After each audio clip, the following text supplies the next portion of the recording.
And we are live. Good morning, everyone. Happy Friday, June 10th, 2022. This is the iMore show, and I wonder what we're talking about this week. Does anyone want to guess? No? We are unboxing, unpacking, ripping open the tape, and getting into WWDC, all the announcements that happened at the keynote earlier this week. It's been an exciting week if you're an Apple fan. But before that, I'd like to introduce you to everyone. I am your host, Luke Filipowicz, a writer for iMore, and I'm joined, as always, by my lovely co-hosts, Karen Freeman, a iMore contributor. How you doing, Karen? I'm doing well. How are you? Not too bad. Excited to talk about WWDC. And we're also joined by Stephen Warwick, our news editor at iMore. How you doing, Steve? Hello, I am well, thank you. I just called you Steve. I don't think I've ever called you Steve in my life. I'm not old. No, come on, I'm not old enough for Steve yet. I'm not having that. Sorry. Yeah. I think you still have too much hair for Steve. Steve right? is an old man's name. Yeah. It's based on your. I think it's like here you're Steven, but here you're Steve, right? When you're back up here. Is that how that works? I'm sorry if there's any Stevens or Stevens out there. I'm just making stupid jokes. I'm going bald, by the way. I have a bald spot back here, so I feel like I can make jokes about balding because it's happening to me, unfortunately, at the ripe age of 31. But back on to what we're actually talking about, which is WWDC. Man, this was a packed WWDC, I feel like. It was really long. It was long. It was close to 2 hours. It was 1 hour and 48 minutes. And that was just the. And so this episode is going to be exactly 1 hour and 48 minutes. No, I'm just kidding. Yeah, not true. We did do a supersized episode because we want to make sure that we can kind of give all the different elements of WWDC good proper time and take any questions or comments that you guys have. Definitely comment on the video if you happen to be watching with us live. Let us know your thoughts, your feelings. If you have any questions that we may be able to answer. Some of us have dove into the betas a little bit already, so if you have any questions about the new software, we'll definitely try and answer them if we can.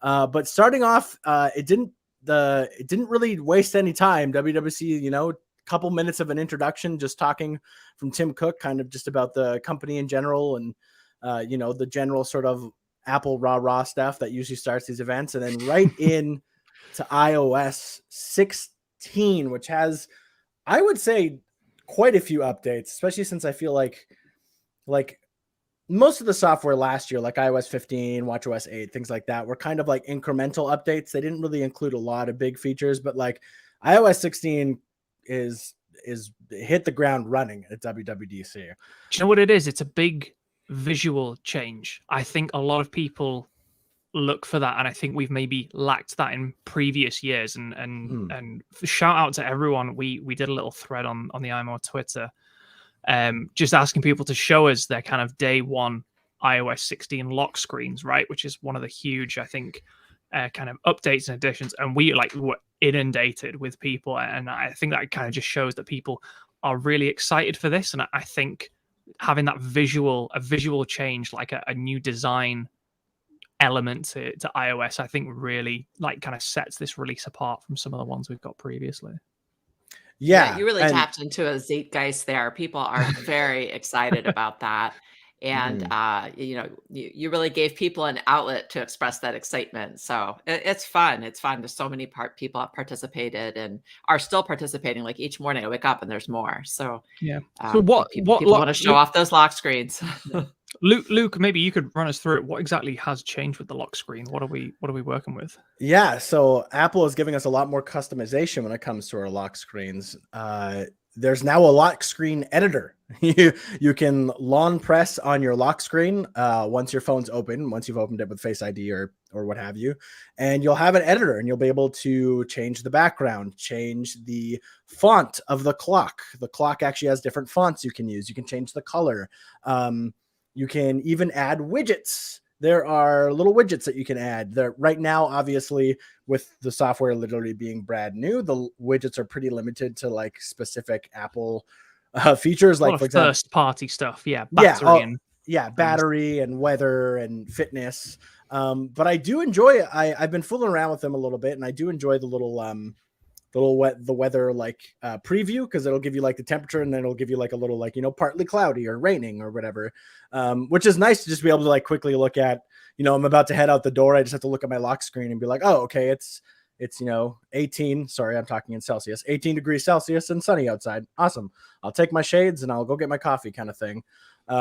Rather than, you know, having to open the app or even having to open my phone, right? Like I have the weather widget on my home screen, but like I don't even need to look at that anymore. If I'm just looking for, you know, quick details about what it's like out right now, which is really cool. So there's kind of three main parts to the lock screen you can edit, and the editing is limited right now. But obviously as developers kind of get their hands on, you know, the APIs for this kind of stuff, you'll probably start seeing more apps that'll have lock screen widgets, and perhaps even apps that like let you even change your fonts and stuff more. That could potentially happen. You never know. But yeah, you can change the font of the time. There's also a little section above the time that you can sort of mess around with the date a little bit, which is interesting. And then below it, there's a section where you can have about 3 to 4 widgets, depending on what kind of widgets you have, because there's widgets that take up like 1 slot, which is like a little square. And then there's widgets that take up like 2 slots, which is like a little rectangle. And I believe you can have 4 of them. I think so. I think you can have 4 of the little ones, and then like 2 big ones, or like a combination there within. You essentially have 4 slots to sort of mix up with. And one cool thing too is if you're the type of person who likes to take you know, photos, especially portrait photos, and kind of customize your background that way, the lock screen now will kind of, using AI and sort of computational photography, especially within a portrait mode photo, it'll sort of break out the subject of that photo and sort of kind of place them above the time a little bit, so you can sort of have this interesting effect where like the time almost looks like it's getting covered up, but like pushing through the subject in the front. We have all of the best lock screens that folk have shared from their kind of initial run with iOS 16. Like I said, all the best ones have these incredible, like you said, the kind of the 3D element of the portrait mode, where you might have, I'm looking at one just now, it's like a cactus, right? So you've got like a portrait photo of like a desert with a cactus, and the cactus being the subject in the portrait mode, it comes forward in front of the time, and it doesn't make it unreadable, but it obscures it enough to give the lock screen just this like incredible, kind of sense of depth and stuff. So it's very similar to that. There's a similar feature on the watch, and you can use the digital crown to kind of adjust like how much like the portrait, like the subjects kind of protrudes and stuff like that. But yeah, the interaction with the portrait wallpapers, I think, is absolutely fantastic. Yeah, it's funny how people are really excited about that.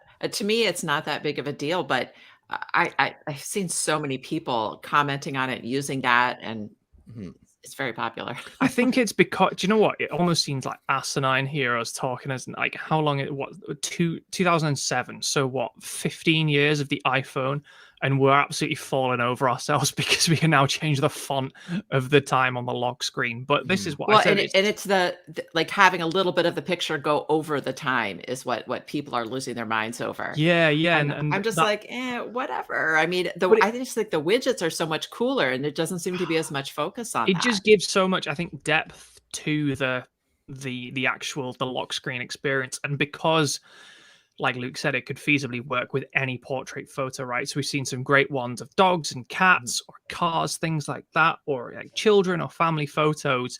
There are so many variations and ways that this can kind of like manifest itself. So like it really, again, it sounds kind of daft, but it gives everyone the chance to create a completely unique lock screen, which I think is what we've, certainly with the lock screen, I've probably been really lacking on the iPhone for as long as the iPhone has really been around. So I think that's probably, it's that level of customization. There's one here with I think it's a SpaceX Starship as well, and it's like just the very tip of the rocket is like covering over the time, and like some of the results are fantastic. So do go have a look on certainly our social media and elsewhere to kind of see what people are doing. But yeah, the whole lock screen number I think is fantastic. I really like the live activities too. So down at the bottom, you can have like a live widget, so not just a weather or like your battery, but say you've ordered an Uber, you can track the car on your lock screen without having to open Yeah, up and I'm unlock. so much more excited about that because when I am waiting for an Uber, like I'm very anxious about like the exact minute when it's going to be there because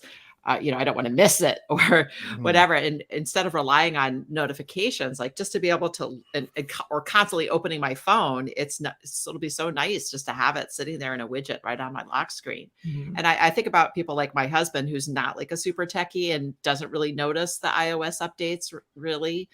I think he's really going to enjoy having the sports scores where you can have that widget where you have the live sports scores and then running along the bottom, the play-by-plays, what's going on in the game. Yeah. Because, you know, we'll be at like a family barbecue or something and he's like constantly opening up his phone and tapping around to get the latest score. But this way he can just a glance. He doesn't have to do anything or even, you know, really touch his phone. So someone asked if you can delete the lock screens like that you create. I don't know, I've not used it, but the way it basically works is there's Luke, you could probably answer like specifically to that, but there's basically like a gallery of pre-made lock screens that Apple has. It's a lot like customizing a watch face in watchOS, where the way you can go in and you select different elements and then you kind of tweak them, and it's kind of parceled out, and there's different like compartments and stuff like that. But then obviously you can kind of create your own. Luke, have you any experience with this? Can you sort of go in and go, oh, I don't like this lock screen, and just kind of trash it and go again? Or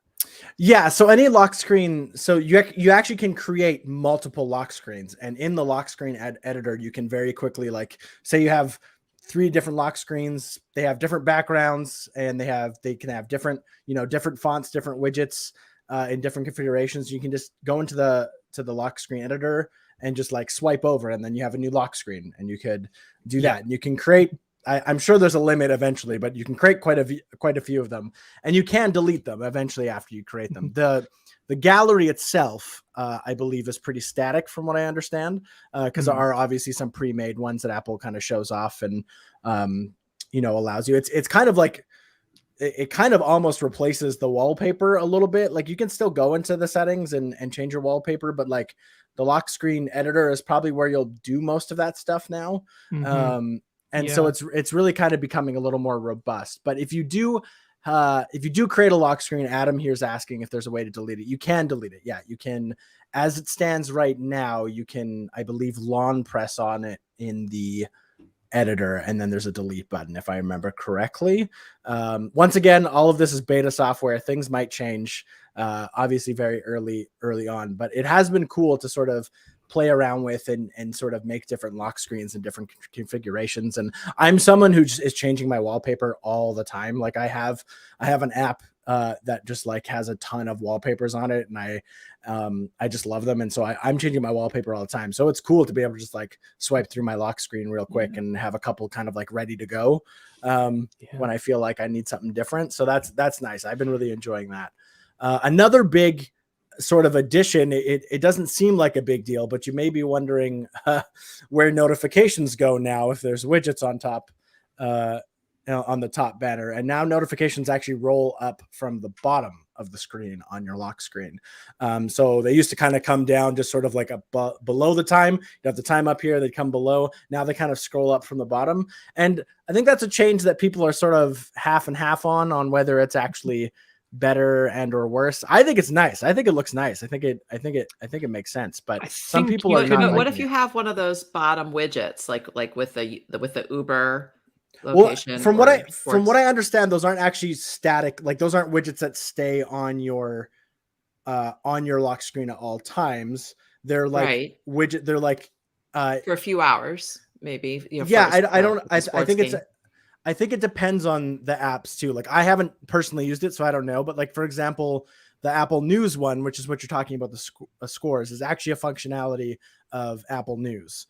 And then it'll become, you know, you can get the scores to be a live activity. And then, you know, if you're keeping an eye on a game, you'll get that kind of rolling thing. I'm assuming, once again, I don't actually know. My assumption is that it will either just stay on the bottom and other notifications will roll on top of it, or it will just stay on as like the top notification and your other notifications will like roll below it maybe. I can't imagine it would go on top because that would be disruptive. You can change the way you're saying, Luke, that some people are kind of struggling to get the grip of this. I understand that you can actually. Gosh, we're going to lose Karen to. You okay? Sorry about that. You can change the way the notifications come if that kind of rolling bumper at the bottom that isn't to your liking. I believe there's another setting. The coolest thing for me with the lock screen on top of the actual customization is the new focus like attachment. So say you create 3 lock screens. You could have one for going to the gym, you could have one for work, and then you could have like a personal one. Each one of those lock screens you can assign a focus mode to, with all of the usual focus filters in terms of what alerts you get from your calendar, mail, messages, all that sort of thing.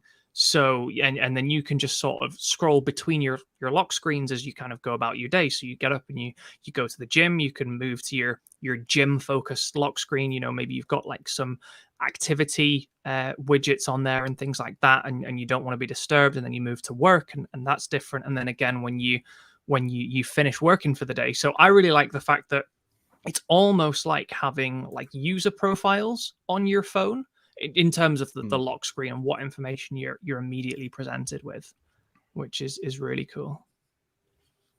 Yeah, and I think that I was about to say that's the other big thing with the lock screen is being able to lock in a focus mode, and you can like automatically change that lock screen when you want that focus mode kind of in place, which is really cool. If you want work, maybe you want a lock screen that really just has the time and doesn't have any widgets, right? Like maybe you're really trying to focus, or like a calendar with your scheduled appointments or something like that. Yeah, right. So you can definitely like personalize it even more that way, which that's kind of this is the big standout feature of iOS 16. Of course, there's tons of little things which we'll dig into right away, but it's really cool to see like the lock screen just become like because it really is the like intro to your phone, right? It's the first thing you see every time before you swipe up to go to your homepage or use Face ID or whatever. You always kind of see it. And we've heard rumors that the iPhone 14 Pro will feature an always on display, and that would be really nice with these widgets now, wouldn't it?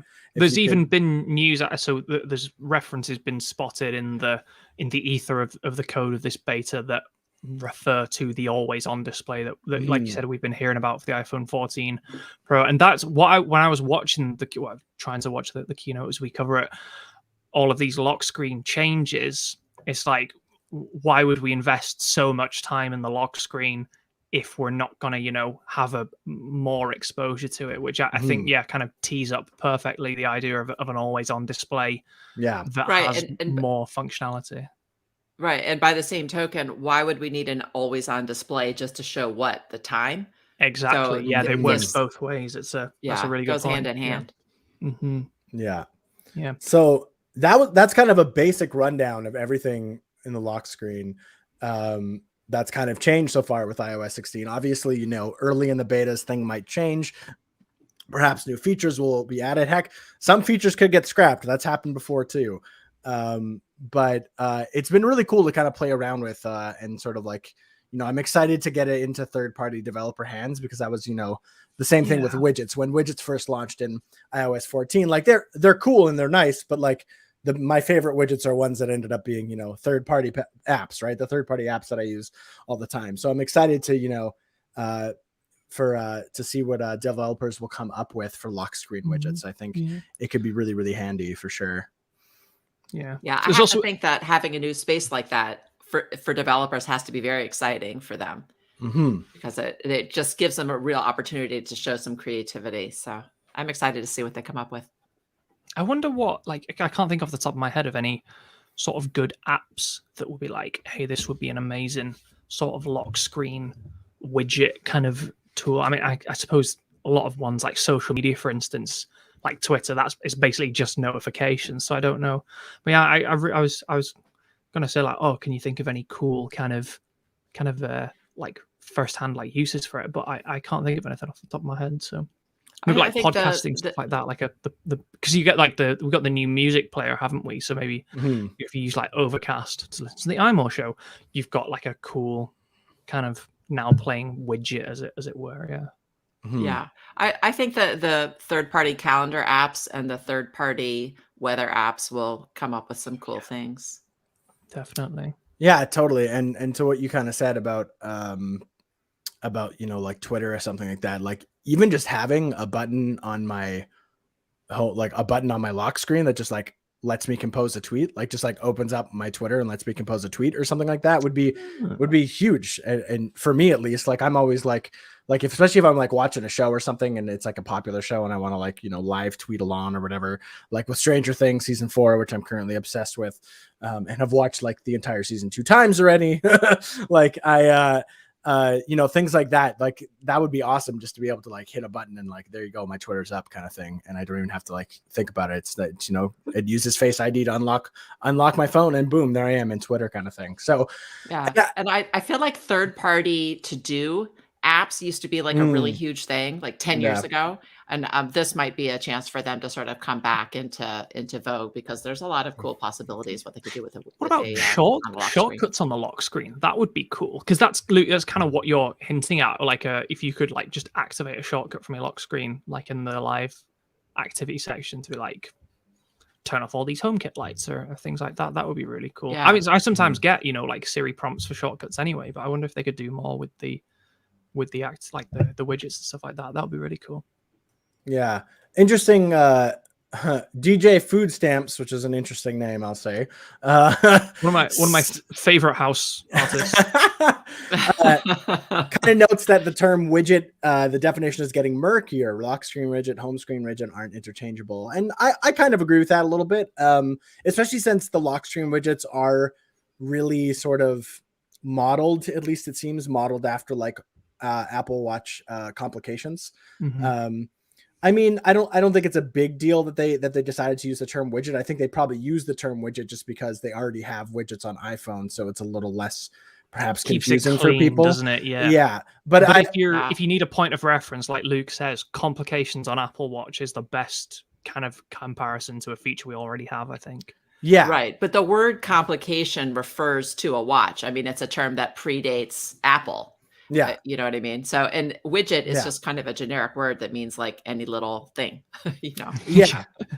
Generic throwaway term for, call it a widget. It's fine. Who cares? Yeah. Apple always uses terms interchangeably, the same term for multiple things like MagSafe, for example. MagSafe used to be the charger on the MacBooks. And then all of a sudden it was the magnet on the back of the iPhone. And now it's back to the charger on the laptop. Yeah. And also Magic Keyboard drives me crazy because Magic Keyboard is two completely different things in the Apple universe. So Apple doesn't really care about stuff like that. Yeah. It's more about like the kind of functionally what it does, I suppose, and what it's like in the aesthetic rather than what the actual word, I suppose, could mean. Right. But if you are a little confused about like what a lock screen widget and a home screen widget, if there's a difference there, I would say if you use an Apple Watch and you're familiar with complications, like lock screen widgets are much more like complications. They're kind of like little tidbits of information. You can press them to launch the app that the widget, the lock screen widget is for. And it just kind of gives you like a little bit of information kind of at a glance. That's basically the summary of sort of like what lock screen widgets really are. Moving on, we've talked a lot about the lock screen. It was a big update. That is like kind of like the big thing. And I said, it's a big visual change. So it's one that you look at and you go, oh, that's new in the iPhone. Whereas, lots of features tend to be like hidden, in settings menus, or you even some great features are ones that you never have to, see working. But this one is a real strong, distinctive visual. It's the one that people who are not into tech are going to notice. Yeah. And it's also, like I said, it's one that gives people real kind of purchase and say in the customization of their iPhone, which I think it was iOS 14. We got the Siri shortcuts icon craze where everyone was just making brand new lock screens of. I think that showed that there's like a real market and desire for people to be like, hey, I just want to go to town and customize my iPhone as much as possible. This is a really cool step towards that. I like the messages changes as well. Yes. We got editable iMessages before we got editable tweets, which I guess is something. So iMessage, you can now recall recently sent messages. You can recover ones that you've deleted, and you can even mark conversations as unread. Now, someone messaged me when this happened. It's like, oh, great. Like, I don't have to feel guilty about like leaving people on read anymore. I don't know if that affects the person who sent the message or it's just like a reminder for you. But yeah, you can mark conversations as unread so that you come back to them later and maybe not forget about them. You also have SharePlay now in messages, which is really cool. So, Luke, have you unsent any messages recently or edited anything? Well, yes, but also no. So, I mean, I've sent messages to test out the features. I sent messages to my partner, and unsent them and edited them. But because she obviously has no reason to be on the developer beta, and she's not on the developer betas, it doesn't show up. Nothing shows up. It doesn't work unless you're also on iOS 16. So I haven't really been able to like fully test it out yet. But yeah, when you edit a message, you can send a message and then you can kind of tap on it like you would for like a tap back or a reaction. And you should be able to have a little edit message button. You can go in, kind of change, fix your typo, and then it'll appear. And what the people should see and what you see on your display is you'll see like delivered or, read or whatever. And then you'll see a little edited marker so that people know that the message has been edited. And I haven't been able to officially test it, but I'm assuming you'll be able to see that on like, the person who you sent it to, as well as on your screen to remind yourself you did edit that message. And same with when you unsend a message. So if you call a message back, it'll say, like Luke unsent a message, or, if it's your own phone, it'll say you unsent a message. So people will still know what you're doing. You can't just send whatever you want and then unsend it and feel, guilt-free or anything like that. Yeah, there'll be some trail, just not as bad. Yeah. And it's limited time-wise, right? 15 minutes? Yes. Right? Yeah, it's about 15 minutes, which some people say is too long. I've always been in the camp that like editing things is good, and I've always wanted editable tweets for like the longest time, pretty much since Twitter was a thing. And I don't think it's a big deal. I think as long as you know that it's edited, I don't think it's a huge deal. I'm surprised it's that long, because if I sent Luke an iMessage that was like meant for Karen, as soon as it went through, I would look and check, but I should have sent that to Karen. I would like recall it immediately. Like, I don't tend to go back to messages like 5, 10, 15 minutes later. So I think it's quite a generous amount of time. 15 minutes does seem long. Like I don't think it's like too long as in like it's a problem, but I just like it does seem like an oddly long time frame, because like you said, if I'm going to correct a typo or correct a sentence or, realize I should say something different or whatever, I'm probably going to realize that within a few seconds of sending the message. By contrast, the new recall email feature only gives you 10 seconds to recall an email. So yes, I assume with email, it doesn't actually send it for 10 seconds. So you're literally once it gets to the inbox, it can't can't be unsent as well. Whereas the text is sent immediately, but then you're editing it after the fact.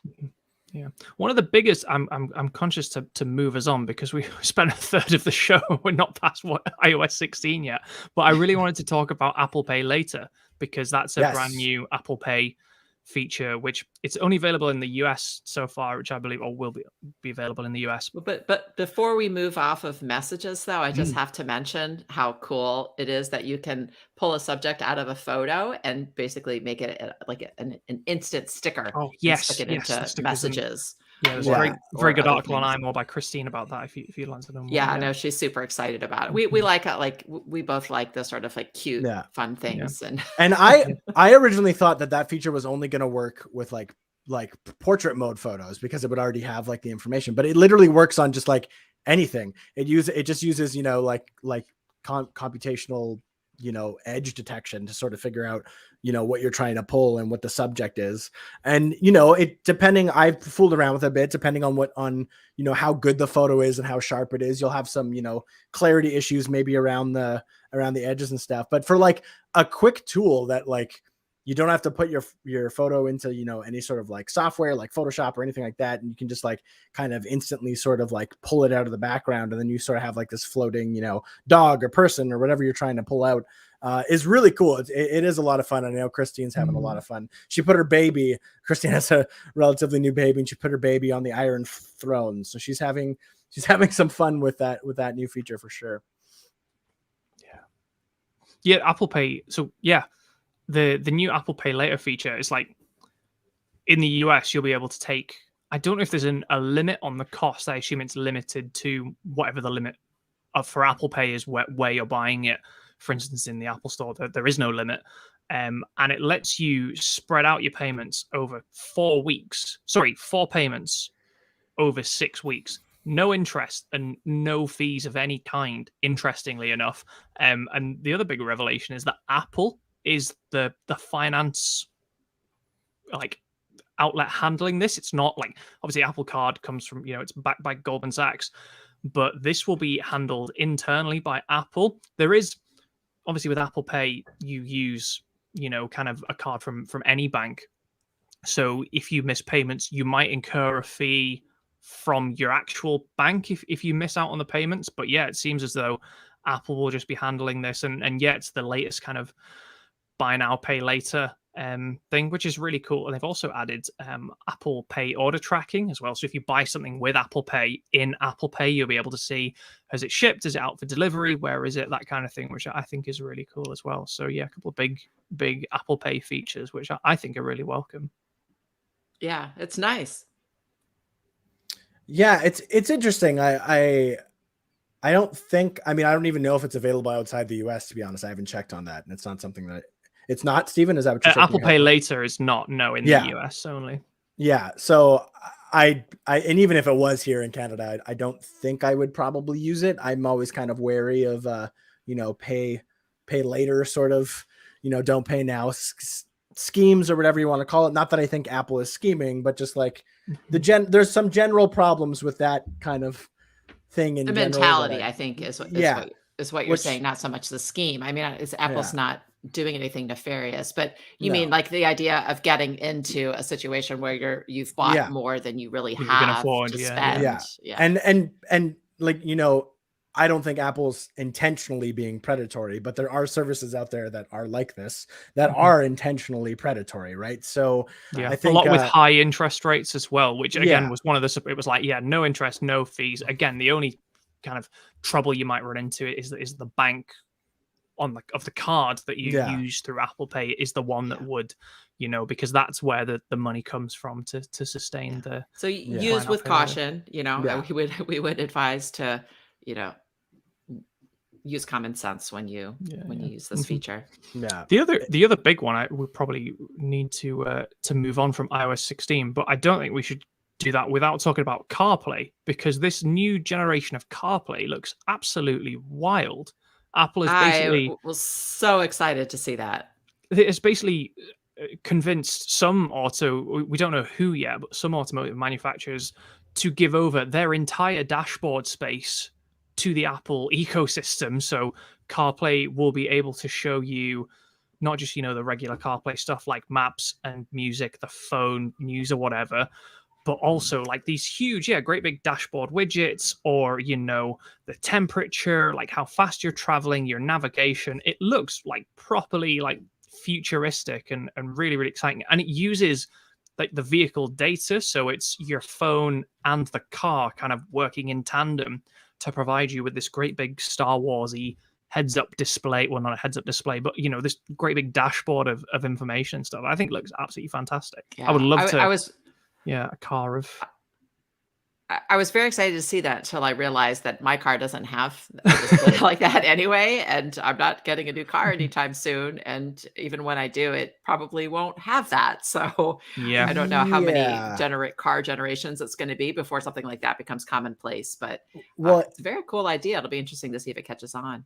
Yeah, that's really this was kind of interesting because I feel like it's somewhat new for Apple. I'm sure there's some other example somewhere and somebody can go ahead and correct me in the comments, but I can't think of the last time Apple kind of said like, hey, our software can do this, but no car out there right now can use this. Like it needs to we're waiting for and vehicles. And who knows if any car is actually going to allow them, like, because it would require Apple to have access to, some internal systems and things like that. Yeah, And like it's like because it has you'd be driving and CarPlay will show you information that you would expect on like instrument gauges, like your speed, your fuel, the temperatures outside, and maybe tire pressures. That they've not released all the details, but yeah, you're totally right. It will require access to in-car data that I'm sure manufacturers will have agreements with Apple about how that is gleaned and what can be done with it and stuff. But it's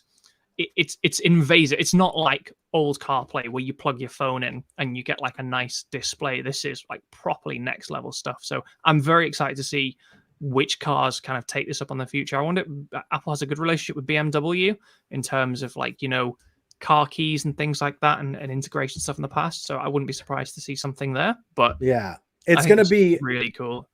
Apple has said that vehicle announcements, in terms of vehicles that'll even be announced, that this might have the capability of doing this, won't come until at least late 2023. So you're probably looking at the very earliest 2024 models. It might even be like 2025 models before you actually see any cars that implement this in any sort of big, meaningful way. It's cool. It's cool that Apple is looking into this, and there's plenty of rumors and suggestions to say that Apple is working on its own perhaps autonomous vehicle or something like that. So it's interesting to see if they're trying to sort of like use this as a jumping point to kind of make headway into the auto industry a little more. That would be some anticlimax if Apple Car turned out to be this the second generation of CarPlay. Oh, that'd be a long time coming too. We have wasted a lot of podcast time talking about the Apple Car that is actually CarPlay 2. Yeah, but it'll be interesting to see what vehicles actually allow this, because that's prime real estate, and prime information that Apple would have to kind of link into, and I don't know how many automakers are actually going to want to give that up or give all of it up. So we'll have to see. We'll have to see how it works sort of in tandem with the actual in-car systems as well. I'm curious to keep an eye on it, but it's really interesting that it was kind of like almost like a proof of concept in the keynote, rather than like a more of a like, here's a feature you can kind of take advantage of, in the fall kind of thing. It's like, this is a thing that we can do now, but like, there's a lot of steps to get it to the point where we need it to, which is like, car manufacturers adopting it and us being able to implement it properly and things like that. So it'll be interesting to keep an eye on. I'm assuming Apple wouldn't have like showed it off if they weren't confident that like there are already kind of deals in place to sort of get things rolling on that movement. But you never know. The world's a crazy place. Things can happen. This could be another Air Power. It could not. You never know. So it'll be interesting to see what comes of CarPlay 2, CarPlay the next generation, CarPlay the original series. Which one are we going with now? CarPlay Voyager. I'm just naming Star Trek now, if anyone didn't get the joke. The last cool thing, okay, we're going to touch on one more thing with iOS 16 real quick, is live captions. I think are really neat. I think that'll help so many people and just be really, really, really useful in so many ways. And like, obviously it's in beta and I haven't even had a chance to like try it out yet.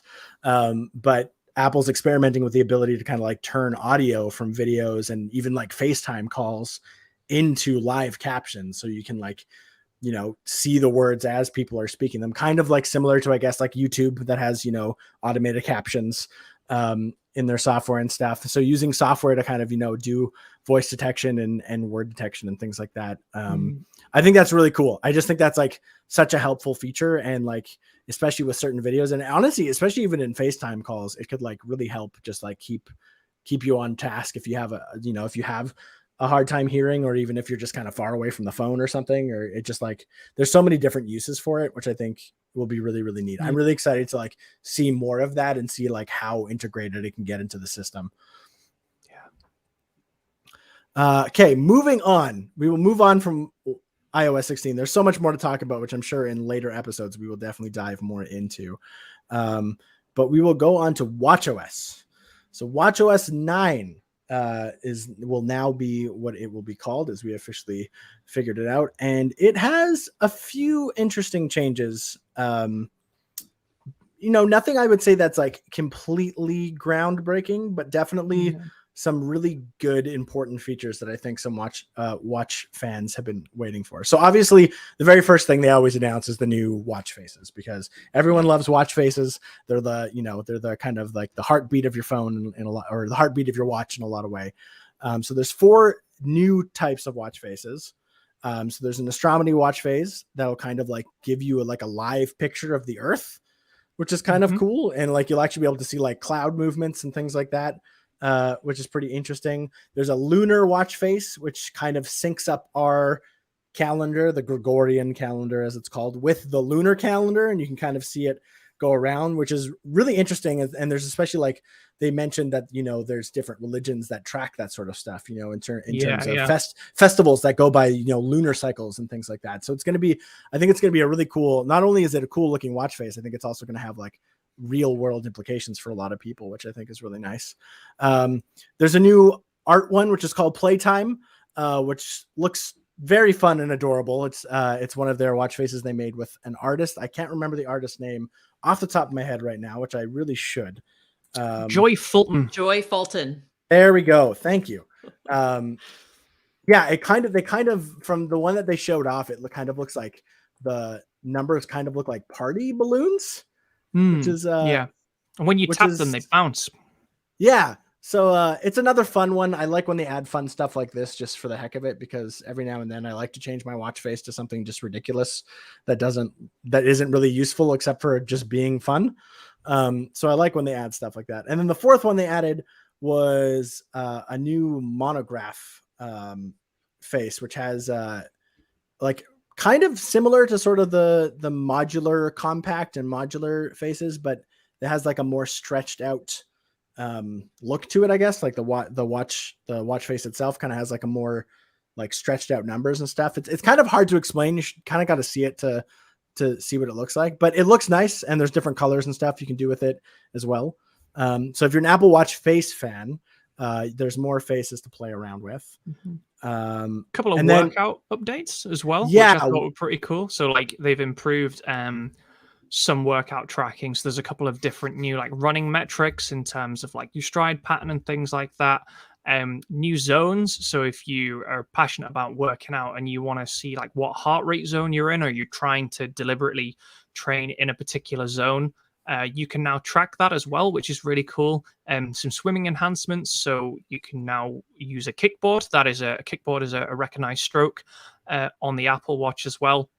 And you can also track your SWOLF score, which is like a swimming efficiency kind of metric. So it's like your stroke count combined with the time in seconds and how long that takes you to swim one length of the pool. And also some Apple Fitness Plus updates as well. So I think there's some use like the new tracking inside of those different workouts as well. And then there are also some new workouts, like some new HIIT workouts and cycling and rowing and things like that too. Yeah. To add on to the workout additions, I think some of the coolest thing they added that will be really helpful for people who are real athletes who like to train for real events. You can now have a multi-sport workout, which will track swimming, cycling, and running. So if you're a triathlete and you compete in triathlons, or you do triathlons for fun or what have you, you'll be able to just hit that one workout, and the Apple Watch will automatically be able to detect when you're swimming, when you're cycling, and when you're running, and will track it kind of accordingly, which in any order as well, which is cool. Yeah. Which I think is really cool, because, before it would mean like, okay, I'm going to jump in the pool and do my swimming, or jump in the lake and do my swimming. And then you'd have to stop the workout and then start a cycling one. And now I'm on the bike and you have to do that. But now this just takes care of all that back end for you. And it's just hit it at the start and just jump in the pool, or start running, or start cycling, and just go, which I think will be really, really useful. And also custom workouts.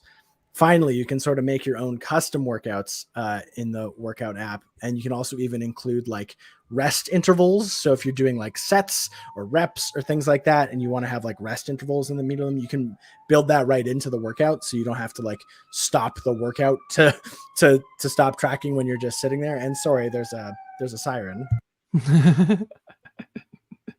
Right. While we wait for Luke, there's also some new sleep insights on Apple Watch. So obviously, there's quite good at sleep tracking on the watch anyway. But now you can see like sleep stages. So it uses the accelerometer and the heart rate, and you can see, oh, at what time was I in REM or like core sleep or deep sleep. So you can't use, previously you would look at like, when did I go to bed? When did I wake up? And now you can sort of see kind of throughout the night the quality of sleep and what type of sleep you were getting and when. So that, should really help again with people who like, it's not for me, but like people who like to sleep with their watch on for tracking sleep. That's a really cool addition. Yeah. And I think that the AFib history is going to be a big deal for a lot of people. Totally. That watch already can detect potential signs of AFib, atrial fibrillation. That's the one. But the new operating system will be able to track the history. So this will be something very useful for people. Yeah. So if you've been diagnosed, you can look back and see, if you have an irregular heart rhythm, when that kicks in, for how long, it's like the frequency, the duration, and you get notifications and updates and stuff like that. And you can also kind of export that data into a PDF if you wanted to share that with your doctor and stuff as well. So like a really helpful, I think this is like this has only just been approved by the FDA for Apple and stuff like that. So a really cool one. The other cool one, of course, is medication. So this is a whole new app on Apple Watch that lets you input whether you're taking certain medication. It can be anything as innocuous as omega-3 capsules or allergy tablets, to lots more kind of important and kind of vital medications if people rely on those. And you can log what medication you need and reminders for when to take them, and you can tick off when you have taken them. You can also add your medications just by typing them in or just scanning like a pill bottle or a box that medication ships in, which is really cool. And you'll get alerts. So if you're taking a certain type of medication and you introduce a new one, the medications app can tell you if one of your medications might interfere with an ingredient in the other one, or it'll warn you, hey, don't drink alcohol while you're taking this and stuff. So really cool for people who are reliant on medication, to help them to live and function. This is a really cool addition, I think, in terms of the medications app. Yeah, this is the one that I'm most excited for because I'm hoping she doesn't listen to the show, but my mom's 60th birthday is coming up in the summer, and I plan on buying her an Apple Watch because I feel like there's lots of things that she could use. And the fact that medications is coming, my mom has quite a few that she has to keep track of due to, various reasons. And I think it'll just like really help because I'll constantly be talking to my mom and she'll be like, oh, I forgot to take this pill today. I'd be like, Mom. Luke, I hope included with your gift, you're going to include some lessons on how to use it. Oh yeah, 100%. I'll have to set it up. I'll have to tell her all the things. We'll go through some walks together. We'll do a bunch of things. I thought you were going to say you were going to buy her some medication for her birthday. This is decidedly more exciting. I figured as you were talking that maybe she already has that, and it's the watch you're angling for. So. Yeah, that would be revenge for all the Christmases where he got socks. Yeah. Hey, and it's funny, now that I'm older, I want socks every Christmas. So I know.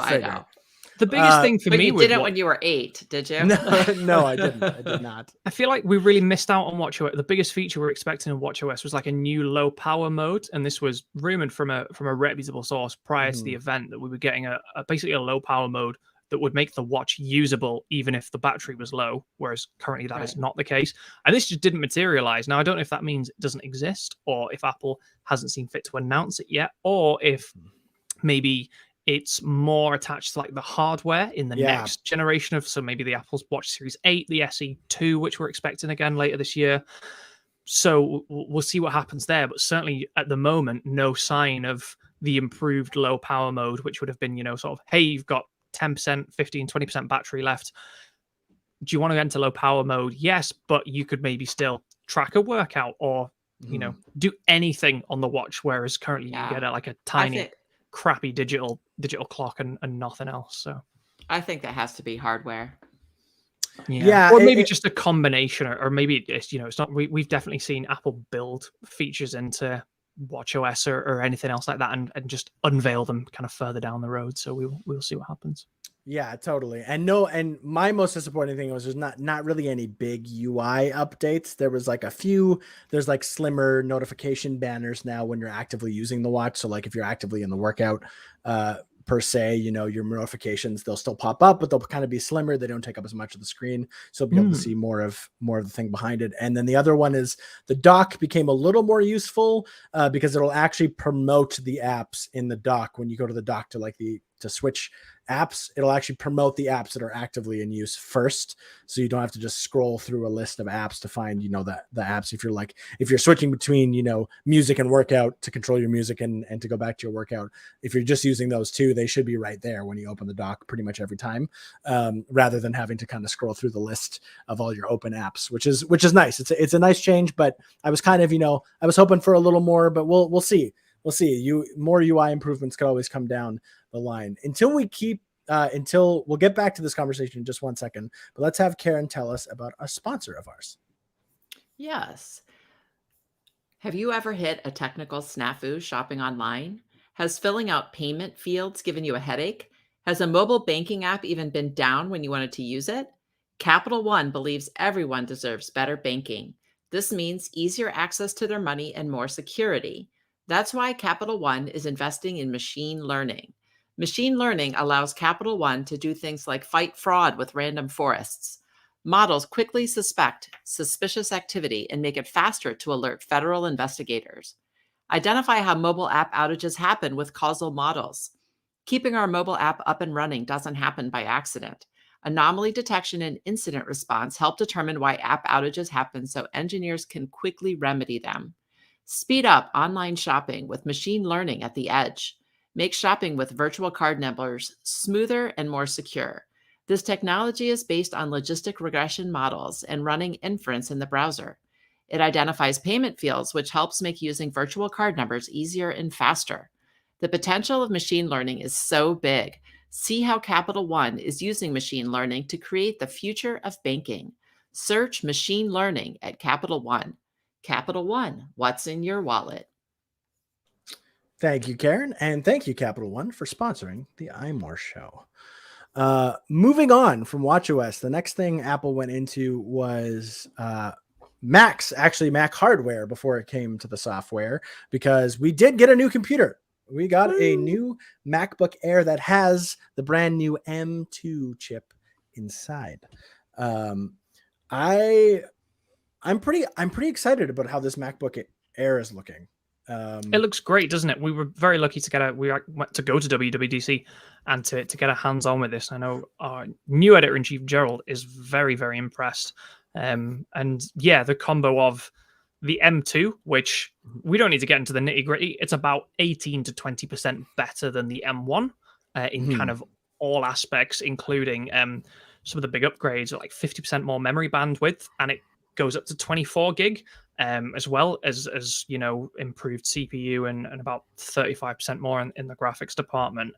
Combine that with what I think is a really, really excellent new form factor for the MacBook Air and some really cool features as well. Yeah, this thing looks wicked. I actually think I'm going to buy it. Woo! Nice. Apple likes to hear that. yeah. The Starlight is calling my name. Is that the dark one? To get it. No, it's the sort of the champagne. See, the dark one, I think is the midnight one. Midnight, yeah. Oh, that is. I think that's going to be the popular one, but yeah. I don't know that I want a dark. Really, really smart. But yeah, it's got compared to the previous M1 MacBook Air, larger screen, 13.6 inches, liquid retina display, 1080p FaceTime camera instead of 720, new speaker system, MagSafe charging, the 4 colors, like we've just said, as well as the M2 chip. Yeah, this is really cool. Good battery life as well, up to 20 hours of battery life in 18. In the right circumstances. 18 is what they said at the keynote. It's 18 hours for the Air, 20 hours for the MacBook Pro. Yeah. Oh, yep. So it is. Yep, that is absolutely my fault. Yeah. So I think this is really, really cool. The strange thing is, like, we got the M2 in the MacBook Pro as well. And that machine doesn't make any sense to me. Yeah, like, and when we say MacBook Pro, not the like a new MacBook Pro, the old 13-inch MacBook Pro that still has the touch bar. Yep, still has the touch bar.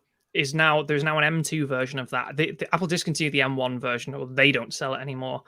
So there's now an M2 version of the old 13-inch MacBook Pro with Touch Bar, but it has a smaller screen, the same processor. The only two differences are the battery life, like we just said, slightly more, and active cooling, because the MacBook Pro has fans and the Air does not.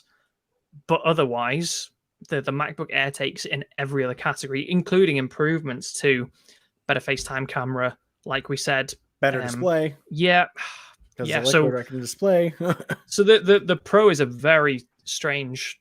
The 13-inch Pro is a very strange machine. I can only... Luke, we talked about this internally. It kind of feels like Apple just sort of had lots of them still lying around. Like, we're just That's definitely what it feels like. Just need to get rid of these. Let's just stick the new chip in and call it a day. The only other thing I can think of is that Apple definitely planned to do the M2 MacBook Air upgrade, and it wouldn't have made sense to leave the Pro as an M1 display. Sorry, as an M1 processor. So you'd have like a cheaper 13-inch MacBook Pro and then a more expensive MacBook Air. It was just like the Air. Is it? What did I say? The Air's cheaper than the Pro. But if they hadn't upgraded the Pro, then the M1 MacBook Pro would have been cheaper than the new MacBook Air, which wouldn't have made any sense. I think so. Yeah, the same price at least. It would. Yeah, this is just the confusion. There is like, yeah, it wouldn't make any sense. So they wouldn't be like, because then nobody would have bought the Pro. It's like, well, it's less powerful than the Air. Like it wouldn't make any sense at all.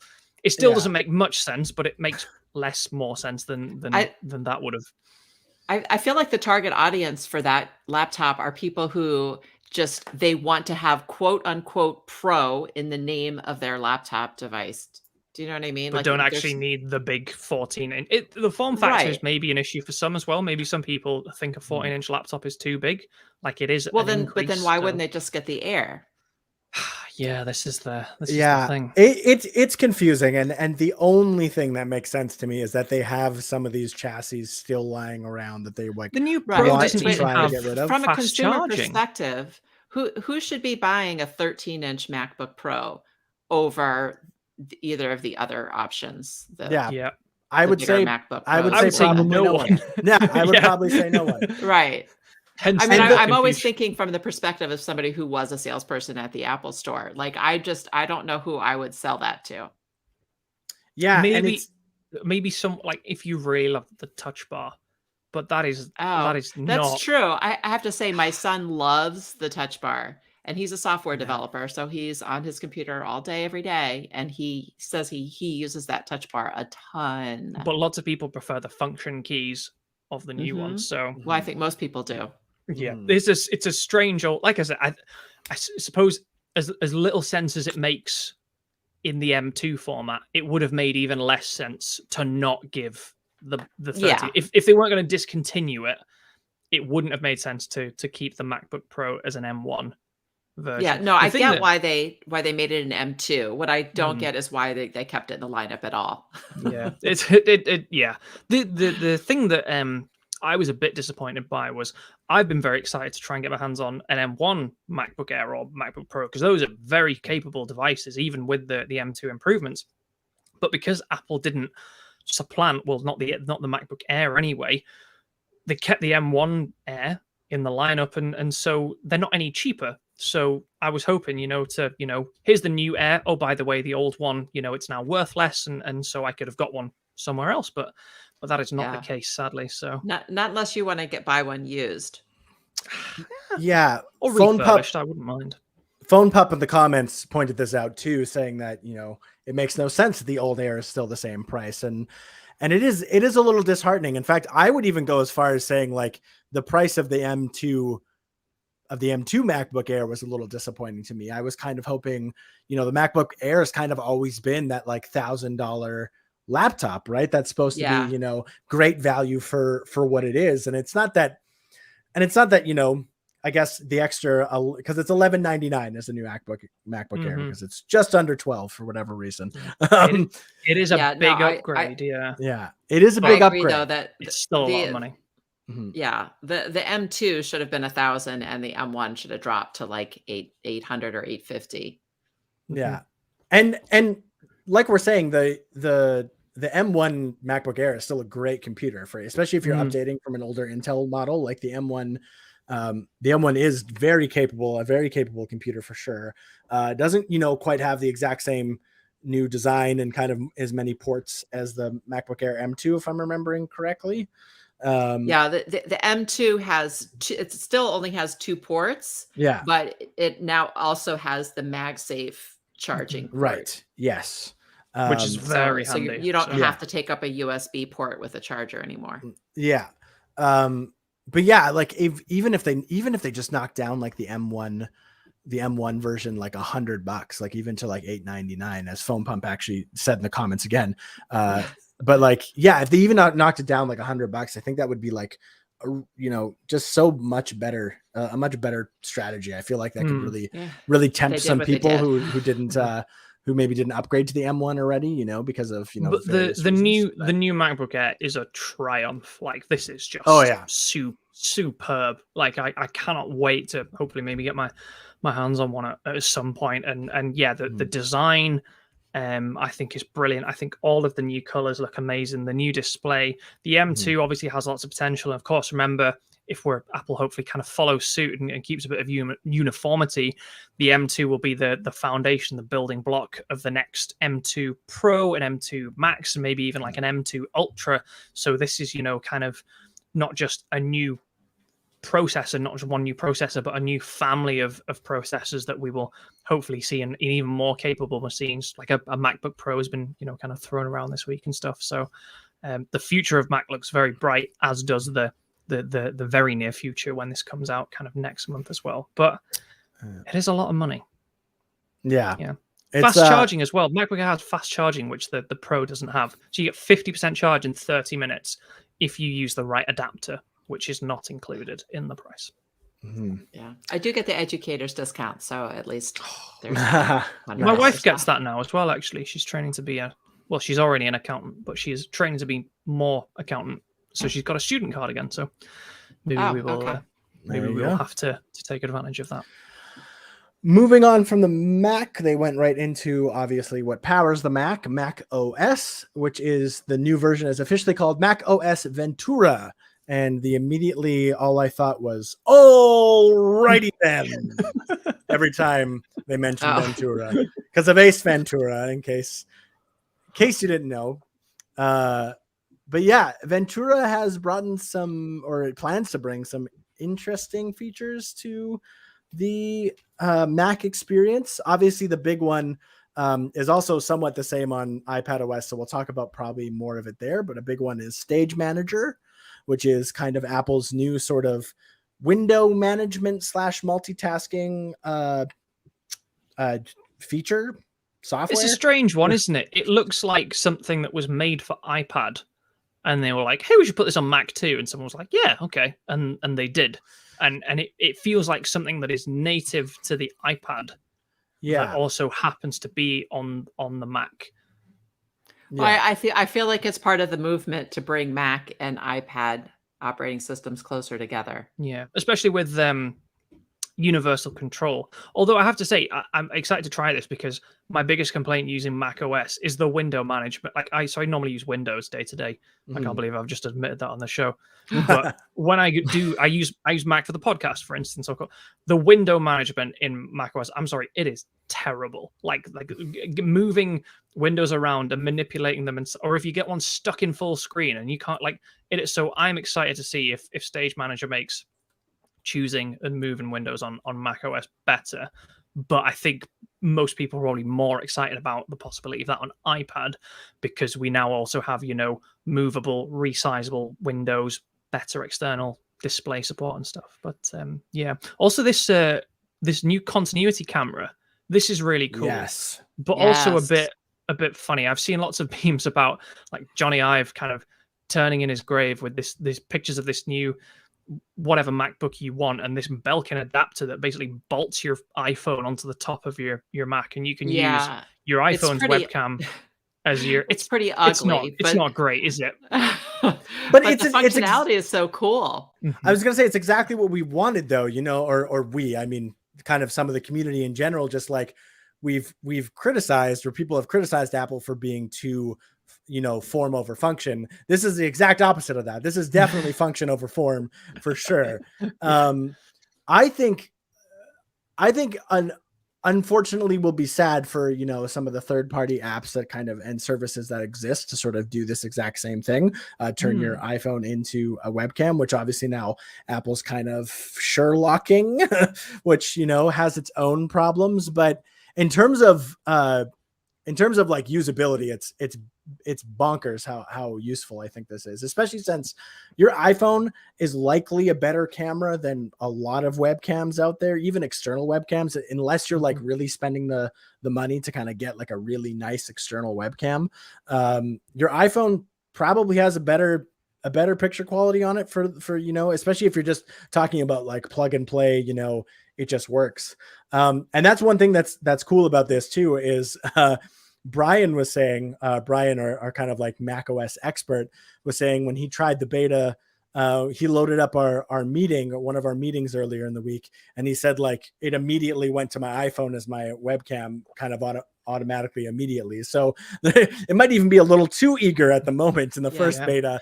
That will be one of the good things, not just the quality, but it's in the name, but the continuity. And I've used like my Canon EOS camera as a webcam on the Mac before.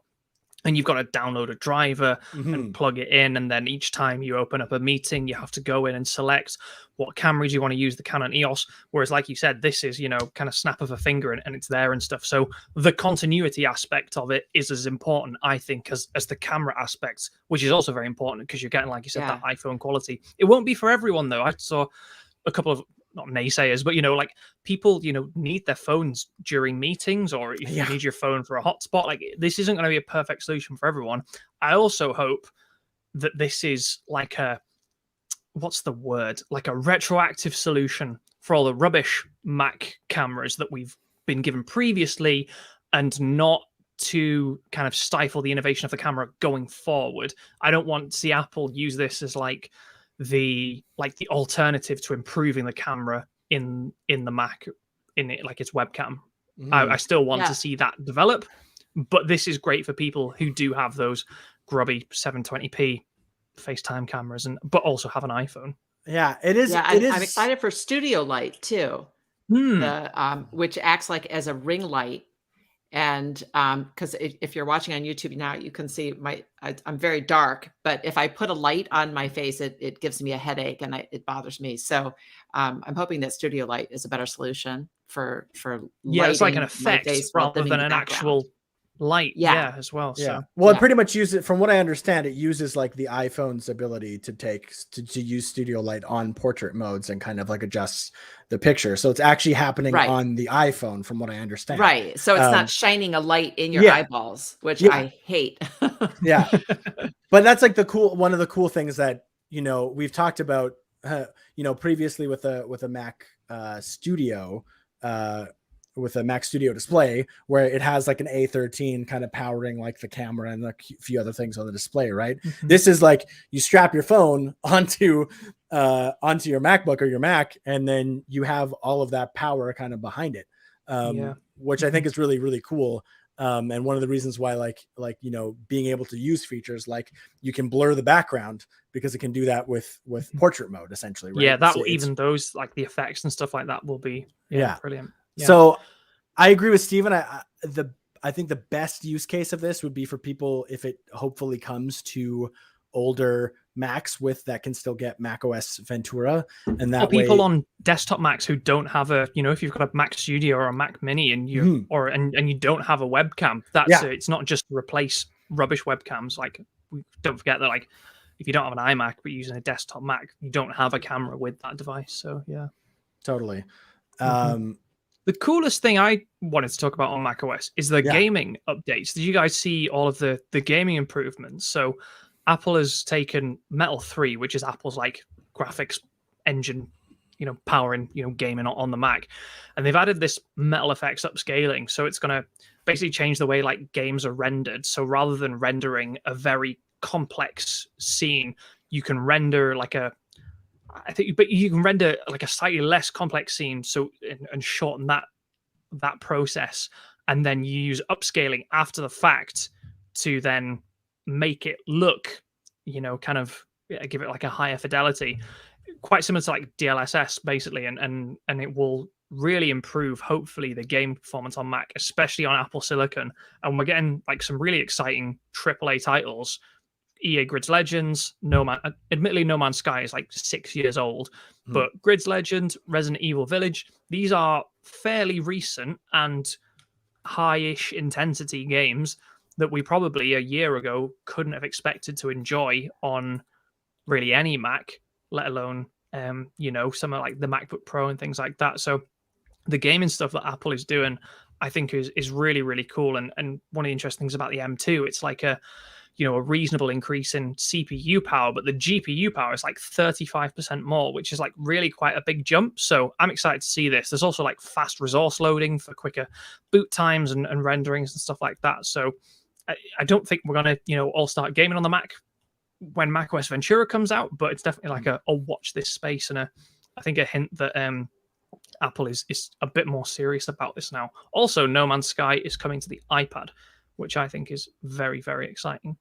And I probably should have got more plaudits during the keynote. Fair. No Man's Sky fan over here, Steven. It's just, do you know what? I bought the game when it first came out, and I got the refund because like everyone, like we were like duped into buying this game that was actually like rubbish. But now, like to have that game on the iPad is tremendous, I think. So that's very exciting. Yeah. And the last thing we forgot to mention, we'll quickly mention here with continuity camera, one of the coolest features is it can use the ultra wide angle lens of the iPhone to actually give you a top down view, which they call desk view. What makes it look like you have a camera above you, but it's actually just using the ultra wide sensor in your iPhone, at least on the iPhone 13 Pro is what I'm assuming they were using in the demo. And to give you like a top down view. So it'll actually like pull the information of like what's on the desk in front of you. And then you sort of have like a over the top view where you can kind of do presentations, do card tricks if you want, or online. A lot of YouTubers use that, like especially like how-to videos and product reviews and things like that. It's going to be really, really cool. Yeah, and it doesn't require you. It's a cheaper solution. It doesn't require you to actually set up a different camera and a separate camera rig with a tripod that holds it in place and everything. And you can kind of just like plop your phone on the back of your MacBook and here you go. So that one was really cool, and I'm really interested to see what that looks like and how it works, and like what iPhones it works with. Like, will it only work with like the 13 Pro or like the Pro series, or can some of the older ones that have, I'm assuming as long as it has the ultra wide sensor. So like something like the iPhone 11, that's when they first introduced the like ultra wide camera, you would think could also maybe do it, but who knows? We'd have to see. They didn't quite specify. I haven't dug into the previews too much yet, but they might have specified somewhere. But I think that's one that's a really cool feature that a lot of people will get some use out of. And Phone Pop in the comments pointed out it would be really good for teachers. Yep. Particularly teachers that are doing remote learning. It's kind of like that overhead projector kind of idea. Yeah. And then it's like there's never enough time to talk about this stuff, but we'll move on to iPadOS to kind of talk about the biggest feature, which is also in macOS, sort of, was Stage Manager. We need to leave plenty of time to talk about tvOS at the end as well, remember? Yeah, all the time. We'll spend exactly as much time as... In fact, why don't we just cover tvOS? Why don't we just cover tvOS now quickly? Say a prayer? Cool, iPadOS. Yeah, so the biggest feature in iPadOS that we kind of got a sneak peek at was Stage Manager, which we talked about in macOS because it's also coming to macOS Ventura. But in iPadOS 16, Stage Manager is kind of a new way of multitasking and kind of interacting with your apps when you're working on things. So how it sort of works is you can have like one window, say your main app, say I'm working in, Pages, and I have my Pages document up. I can also have up to, I think it's 4 different apps kind of on the side that's sort of in like this little sidebar / dock, if you want to say, that'll make it really easy to switch between them. You can also easily click or tap, I should say, your desktop / your home screen. You should be able to go back to the home screen much quicker that way. You can also pair apps together. So say I want Pages and Keynote open at the same time because I'm working on, writing up my slides and I'm trying to figure out where they go. I can pair those apps together and so that they'll show up in Stage Manager together. So say I'm bouncing between that and I'm doing research on Safari, I can like have Safari, have it open, and then move over to tap on the paired windows and it'll bring up the windows right away. You can also pair up to, it showed like 4 different windows that you can resize, 4 different apps that you can have kind of different sizes sort of on the same screen that you can easily bounce through. So if you're in notes, you're taking pictures, you're doing whatever, you should be able to kind of like quickly switch between apps that way that are open. And this is definitely a good answer to some of the multitasking woes that I think iPad users have been experiencing. It looks especially with full screen, more better full external display support. It's up to 6K now, and like better external display. So you could feasibly use your iPad plugged into a display as like a daily driver as well. Mm-hmm. Yeah, and then you'll get all that. The Stage Manager will pop up on your display as well, and you'll have all that extra space to kind of play around with, which is really, really nice. I think the hottest topic off this is the fact that it is restricted to M1 iPads only, which means the iPad Air 5 and the 2021 iPad Air Pro, iPad Pros, which is, the 12.5 inch 5th generation. And I believe the 3rd generation of the 11 inch, if I remember correctly. And the iPad Mini 6, which is what I purchased last year. No, that doesn't have M1. No, it doesn't. I'm sorry. I thought you were saying the ones that couldn't. Yeah. I cannot use it. I was so excited for this feature, and then to find out that I will not be able to use it on my brand new iPad Mini 6, I was very disappointed. Yeah, it's I don't know. Apple we did ask Apple though. We have been asking, like, why did you put M1 into iPads if you weren't going to do anything? Yeah, and then really it's like, oh, hey, here's some M1 exclusive it features, and it's like so we can't really complain. You got the picture. Yeah, I mean, you say we can't complain, but I'm definitely still going to complain. Okay, well, we can complain. I think I'm torn because I understand that, and Apple has said that it's the power of the M1 that's kind of powering Stage Manager, and they kind of need, that extra RAM that it can provide. And in fact, they even have virtual memory swap now, which means if you have extra, storage space, apps can convert that into RAM up to 16 gigs, I believe, of that into RAM to even help apps kind of run smoother, which is cool, and something that's actually been on like Android stuff for a while now. But that's a cool feature. But it's just when I look at the updates for iPadOS 16, and I realize that like most of the features are pretty much just geared towards M1 iPads. And when you think of, somebody who bought an iPad Pro from only 2 years ago, 2020, and like spent, thousands of dollars on this iPad Pro, it's now kind of feeling a bit like a second-rate device when you update. That is a tough scene. Yeah. I felt bad for Karen having bought the iPad Mini, but exactly the iPad Mini just last year. Buying like we have one of those. Oh, I forgot. we bought the 12-inch iPad.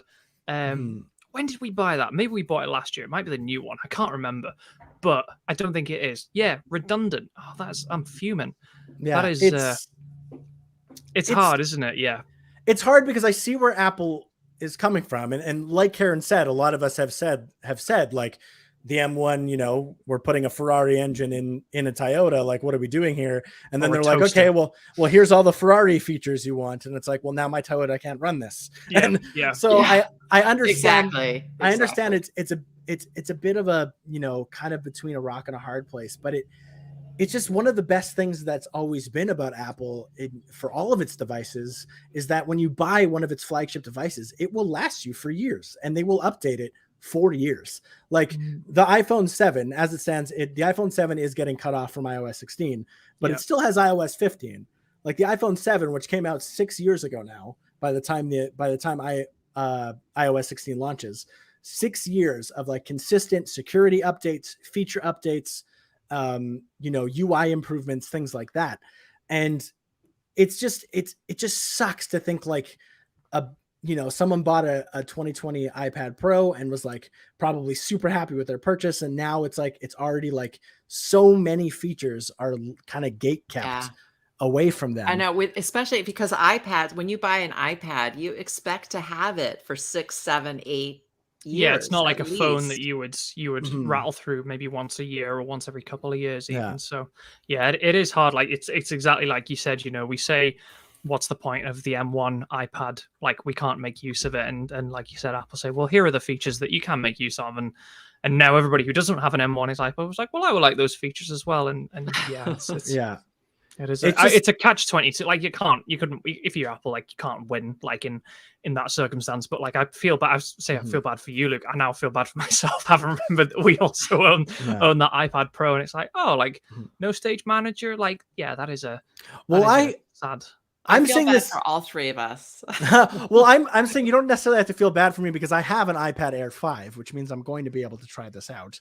But I just know people who, recently have bought some more used ones, or even just like in 2020 kind of like finally dropped on the iPad Pro. And it's not like the iPad Pro 2020 is like really lacking power. You know what I mean? Like it's not anybody who still has it is all of a sudden like, oh, the M1 came out and now this thing is useless.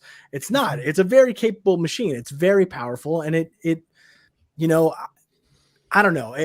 It's a similar problem that game developers face when we move from console generation to console generation. It's like where we are now, we've got the Series X and the PS5, but you've also got probably the vast majority of players in those brackets also using, the Xbox One and the PlayStation 4. And it's like, do we keep making games for the PlayStation 4 or that work on, the PS4, the Xbox One, but that are holding back, the current generation of consoles?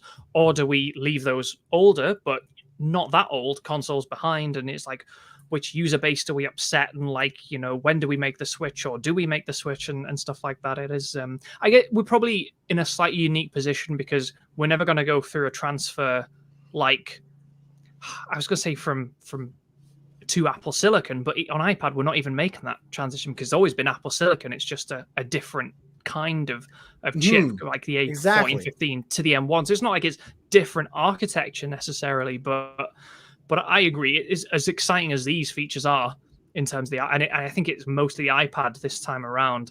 It is a tough spot, like you said, if you've spent any amount of money in the last few years, or even a couple of years, or even the last 12 months on an iPad that is not the brand new iPad Air or the most recent iPad Pro. So yeah. And it's not that we aren't used to, like, for example, if you could look at the iPhone, some of the iPhone, the iPhone Pro will have a few more features, usually related to the fact that it has an extra camera.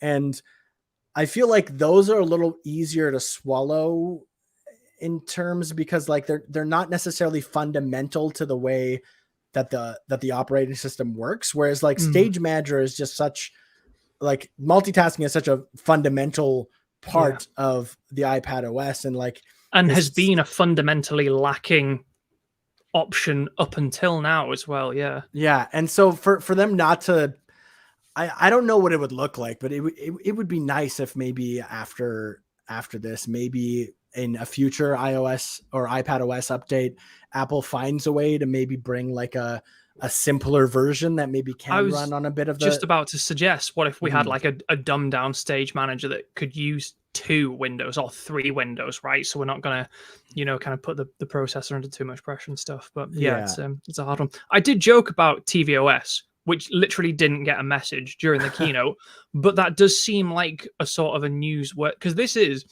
I think I said this in a previous podcast, this was the operating system I was most excited for and most wanted to see like big new upgrades, was Apple tvOS.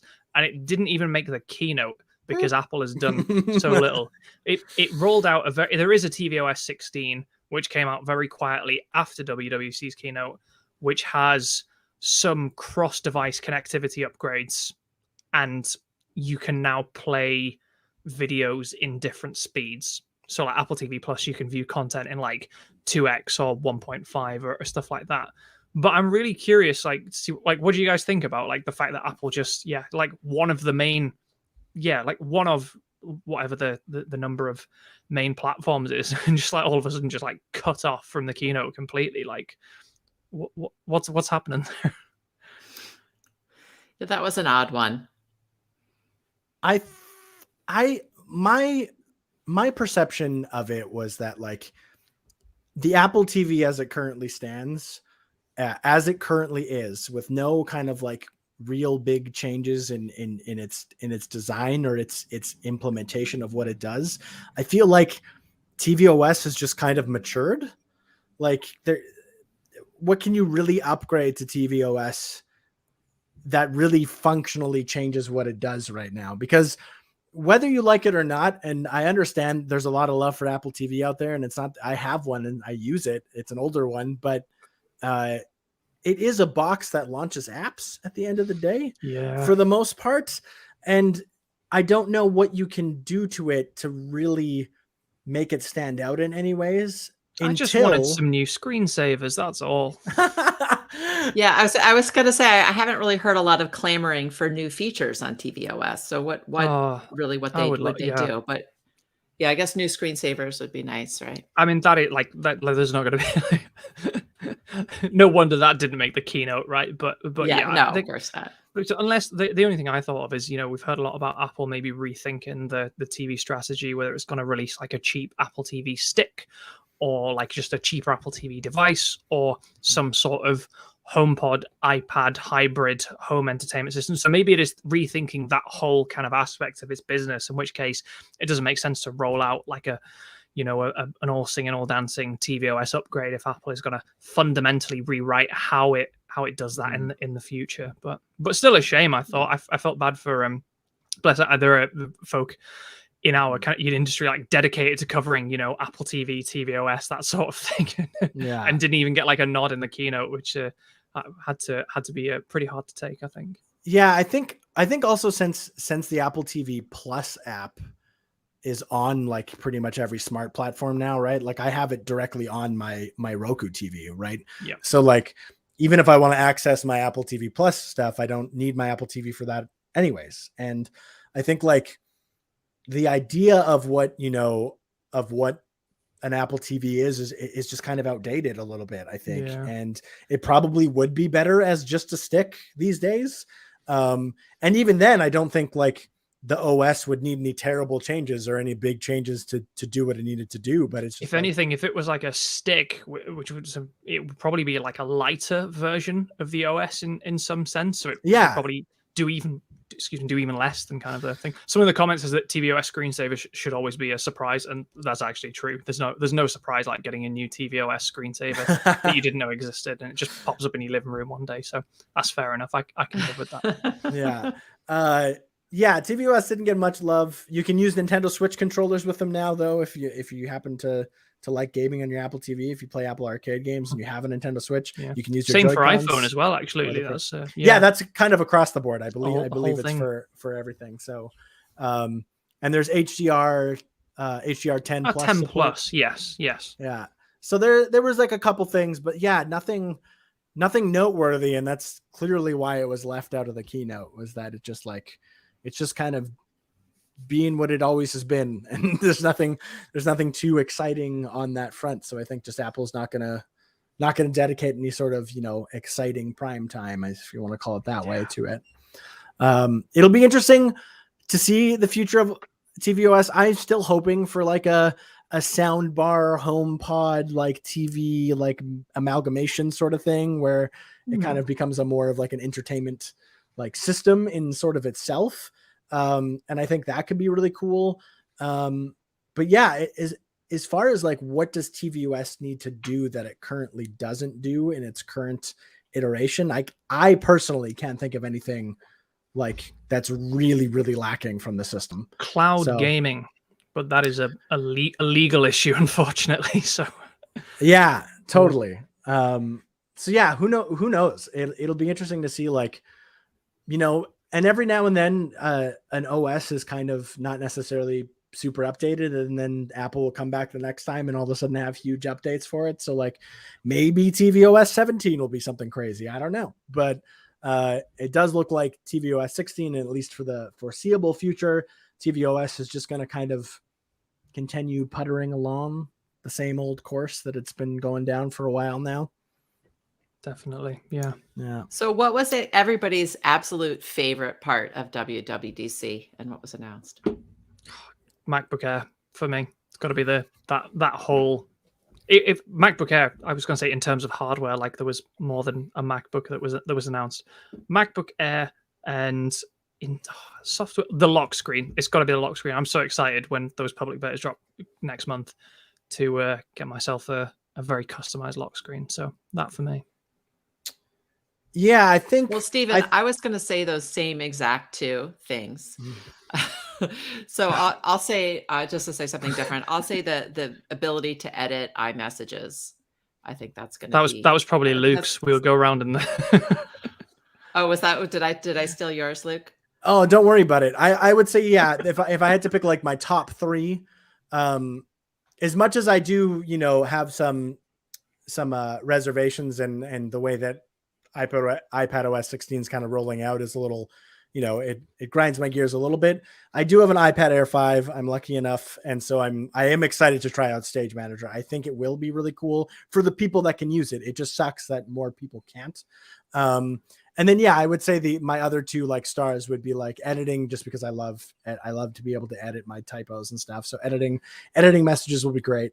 And then probably, yeah, the lock screen. You got to say the lock screen. It's always great when we get more customization. And I love that you can just have like multiple lock screens now that you can just very easily switch through and can be used for different, that have all different widgets and different fonts and all sorts of different things. So I think any customization that Apple gives us, I'm always pretty happy about. So I'm excited. I have one more favorite thing to mention, and we didn't mention this whole entire show, and that's the improvement to Maps, where you can add destinations along your multi-stop journey. trips. Yes. Yeah. I was having a conversation on Twitter with one of our viewers who's or listeners that remembered that I came home late on an airplane and I just really wanted a bowl of soup on my way home from the airport. And I really wanted specifically Panera and I couldn't find it on I couldn't figure out a way to find the closest Panera.